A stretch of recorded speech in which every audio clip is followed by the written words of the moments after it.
그래서 다른 공부를 하다 만났는데 네. 무작정 약속도 없이 찾아온 경우예요. 그래서 저는 뭐 다른 스케줄도 있고 이런데 이게 좀 뭐 한 1시간 정도 이야기하고 마무리를 해야 되는데 마무리가 안 되는 거예요. 이분은 어떤 간절함이 있었고 네. 그래서 저한테 이제 계속 매달리는 거죠. 어떻게 하면 좋냐, 임장을 어떻게 해야 하느냐. 그래서 제가 좀 마음을 고쳐먹고 또 이제 이분을 모시고 1시간 정도 제가 다른 이제 임장에 대한 스킬을 알려줬어요. 최소한 이런 것들은 필요로 하다. 그래서 같이 가서 물건을 보고 물건 볼 때는 이런 것들을 좀 따져봐야 되고 그리고 뭐 관리실에 가서는 이런 것들을 좀 따져봐야 되고 등등등등 해서 1시간 정도를 제가 이제 노하우를 좀 전수를 해줬죠. 그래서 그게 인연이 돼서 본인이 이제 이렇게 해보고 저한테 또 이제 이런 것들 또 월세 관련된 것들 의뢰를 또 하게 돼서 그래서 이제 또 할 수가 있어 진행이 될 수가 있어요. 이분이 사실 보통 분은 아니신 것 같습니다. 우선은 처음 보는 사람에게 네. 찾아가는 것도 되게 어려운 일이고 그리고 예. 그 간절함을 또 행동으로 표현해서 네. 정말로 이분을 설득해서 바로 컨설팅을 해주신 거와 마찬가지네요. 네. 그렇게 하게 하는 것도 되게 쉽지 않은데. 그래서 이제 보통 저희가 이제 뭐 교육도 하고 그러지만 이런 그 태도라 그러나 수업에 네. 대한 태도, 본인이 가지고 이제 월세에 대해 받고 싶은 그런 욕망, 열정 이런 것들이 나타나더라고요. 네. 나타나요. 그래서 적극성을 얼마만큼 띄는지 또 그런 것들도 굉장히 또 중요한 요소 중에 하나인 것 같아요. 네, 네. 맞아요. 쉽지 않은 것 같아요. 그러나 많은 사람들이 불안의 두려움 때문에 못하는데 여기 책에 보면서 제가 밑줄을 그었는데 남들이 돈을 번 이야기를 듣고 싶어 한답니다.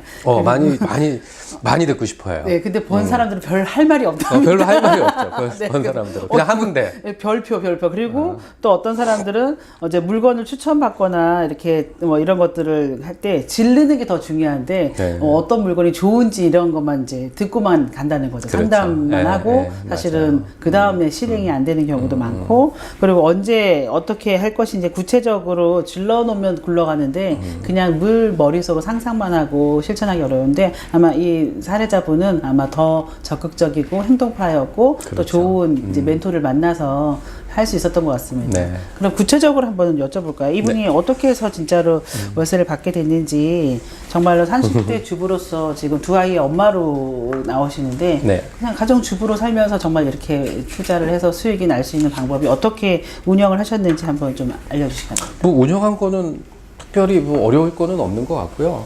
물건을 이제 찾아서 네. 뭐 우리가 원하는 그런 기준에 맞는 물건이 나오면 그 물건을 가지고 또 이제 저희는 그 사무실 쪽 많이 투자를 하니까 거기에 대한 인테리어 이제 들어가는 부분도 있을 수 있고 임차인들에 대한 부분들 이런 거 그리고 또 대출에 대한 부분도 어느 정도 대출이 나오는지 이제 확인을 하는 거죠. 그래서 서류적인 것들을 이제 백업 준비를 해서 이제 수익률이 이 정도 나온다라고 얘기를 하고 그게 부합이 되면 이제 계약을 진행을 하는 거죠. 근데 여기까지 가기가 말은 단순하고 쉬운 일인데 본인들이 그런 결정을 하기가 너무 힘든 거죠. 왜 그러냐면 항상 제가 이 말씀을 드리는데 해보지 않은 것에 대한 두려움이 일반인들이 너무나 큰 거죠. 그리고 대출을 받는다는 것에 대한 두려움. 대기업들도 보통 대출 많이 활용을 하거든요. 그리고 일반 서민들만 대출 받는 것에 대한 두려움이 너무너무 커요. 그래서 그런 그 대출 은행권들을 잘 활용해서 레버리지를 활용해서 투자할 수 있는 이런 방법들을 본인들이 좀 공부를 통해서 그런 것들을 좀 극복을 하는 게 제일 중요한 부분이었는데 이분은 어쨌든 그런 마인드가 되어 있었고 두 번째는 이제 물건이 이렇게 수익률이 나온다고 했을 때 계산기를 두들겨 보고 자기가 원하는 수익률이 나오니까 뒤도 돌아보지 않고 실행에 옮겼다는 거죠. 네.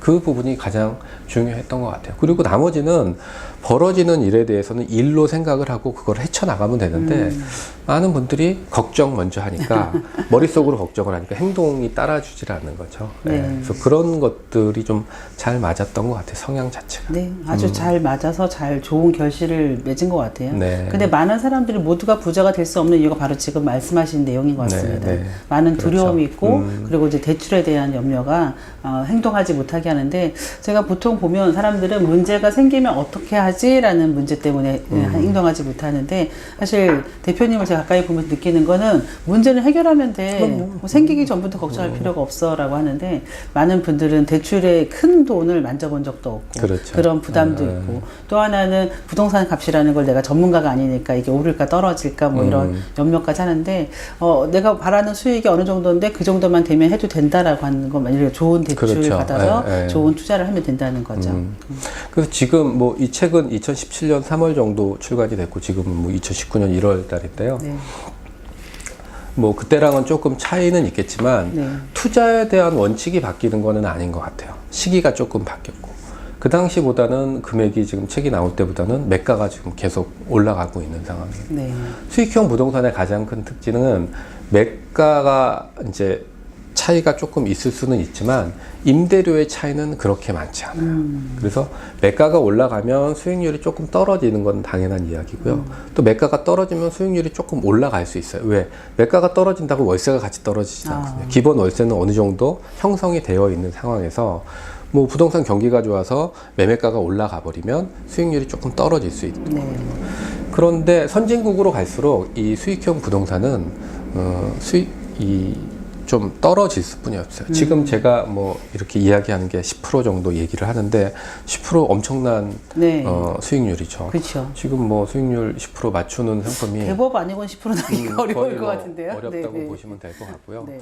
뭐 주택 가지고 지금 한다 그러면 3% 4% 네. 뭐 이 정도도 쉽지가 않은 상황이기 때문에 그럼에도 불구하고